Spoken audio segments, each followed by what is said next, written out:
Mesdames et messieurs, bonjour. Cette capsule est consacrée au droit du travail. Je vais examiner la question des licenciements en lien avec les mesures destinées à lutter contre le coronavirus. Je pense qu'il convient de se placer dans les deux perspectives de l'employeur et de l'employé. Pour ce dernier, la question est de savoir si l'employeur peut le licencier en lien avec la crise du coronavirus, et pour l'employeur, la question miroir est celle de connaître sa liberté de manœuvre. Je vais aborder successivement les thèmes principaux en mettant un accent sur les travailleurs vulnérables. Il est important de rappeler que les mesures d'hygiène au travail et de distance sociale préconisées par l'Office fédéral de la santé publique s'appliquent également sur le lieu de travail. Les difficultés économiques liées à la crise du coronavirus ont conduit ou vont conduire certains employeurs à résilier les rapports de travail. En droit du travail suisse prévaut le principe de la liberté de résilier. Dans ce contexte, pour un contrat de durée indéterminée, tant l'employeur que l'employé disposent du droit de résilier le contrat dans le respect du délai de résiliation. En principe, le délai de résiliation est d'1 mois pour la fin d'un mois durant la première année de service, de 2 mois de la 2e à la 9e année de service et de 3 mois ultérieurement.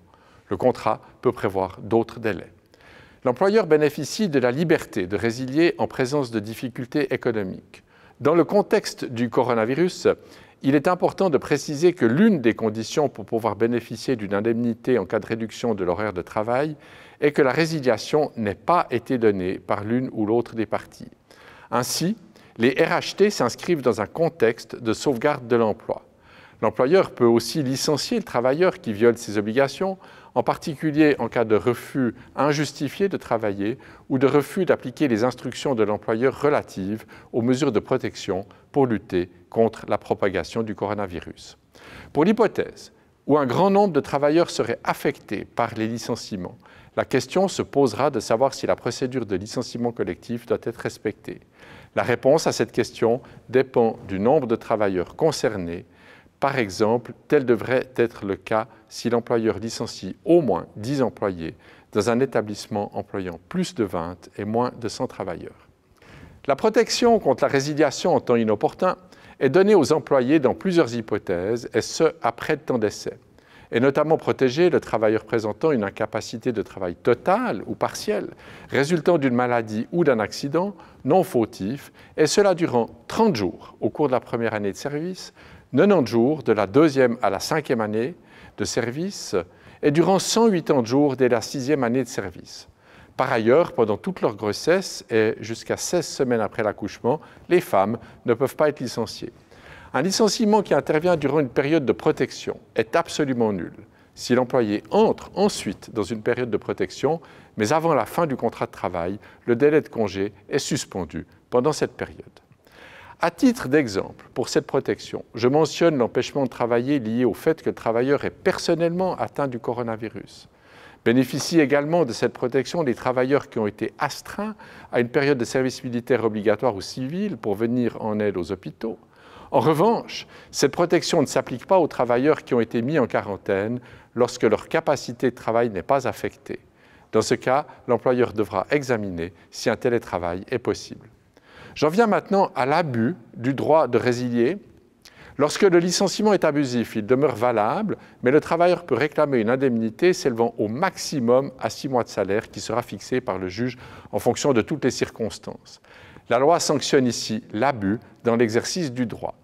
À titre d'exemple de licenciement abusif, je mentionne le travailleur qui se prévaut de sa vulnérabilité pour réclamer l'application des mesures particulières de protection qui lui sont applicables. En effet, les mesures ordonnées par le Conseil fédéral prévoient qu'un travailleur vulnérable devrait pouvoir travailler depuis son domicile ou, si sa présence sur le lieu de travail est véritablement indispensable, l'employeur doit l'accompagner de précautions particulières. Bénéficie également de cette protection le travailleur qui est licencié après avoir formulé de bonne foi une prétention, telle que le droit au respect de sa personnalité, le droit à sa mise en quarantaine ou la nécessité de prendre en charge ses enfants de moins de 12 ans. La dernière hypothèse est celle du licenciement avec effet immédiat. C'est une mesure extrême qui est admise restrictivement. Dans ce cas, le contrat prend fin immédiatement. Si le licenciement avec effet immédiat est injustifié, le travailleur aura droit à ce qu'il aurait gagné si les rapports de travail avaient pris fin à l'échéance du délai de congé. auquel s'ajoutera une indemnité fixée par le juge pouvant s'élever jusqu'à 6 mois de salaire. À titre d'exemple de licenciement avec effet immédiat, je mentionne la tricherie avérée dans l'enregistrement du temps de travail, le refus persistant de respecter les normes de sécurité au travail, d'éventuelles injures graves devant des tiers, par exemple dans un meeting Zoom ou Skype. Mesdames et messieurs, je vous ai donné un bref tour d'horizon pour vous indiquer les pistes par rapport à des questions que bien des employeurs et des employés doivent se poser dans la période troublée que nous traversons. Je vous remercie de votre attention.